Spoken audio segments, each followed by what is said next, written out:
blood at UBTH. So, and it was bad already.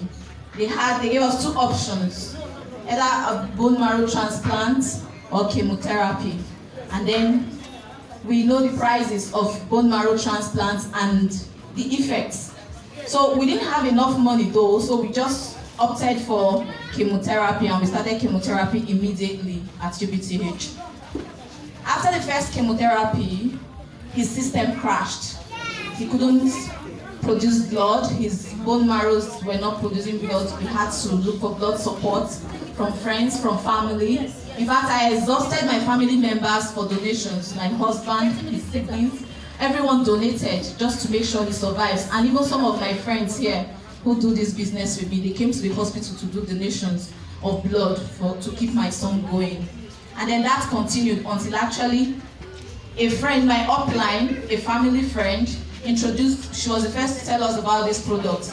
I was skeptical, my husband was, until I then wanted to give it a try, but we didn't have the financial power.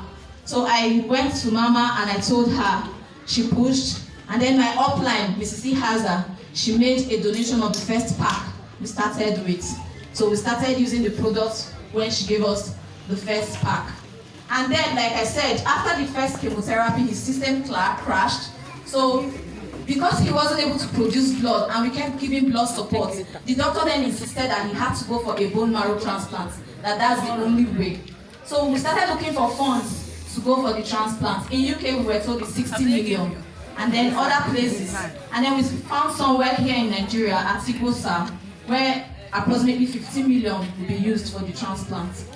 The money wasn't anywhere. We couldn't even afford 25,000 naira for STC-30, not to talk of a bone marrow transplant. So we kept believing God, friends, family, church, everybody kept donating, trying to raise the funds for him to go through the bone marrow transplant. And that was when this product came handy. So we started using it at UBTH. The doctors were not aware though, we were doing it on our own. So after like a month, I went back to the doctor and I told her that he's my only son, as in, even if there were many, you wouldn't want any of your child to die. So I want the best for him. And then the doctor said I was asking about the bone marrow transplant, if he actually needed it.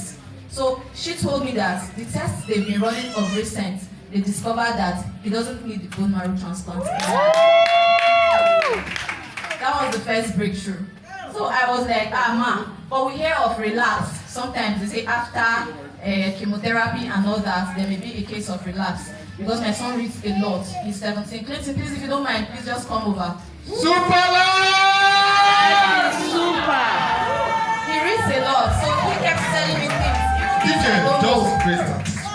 Things I don't know about. So he told me about relapse. That they say sometimes it could be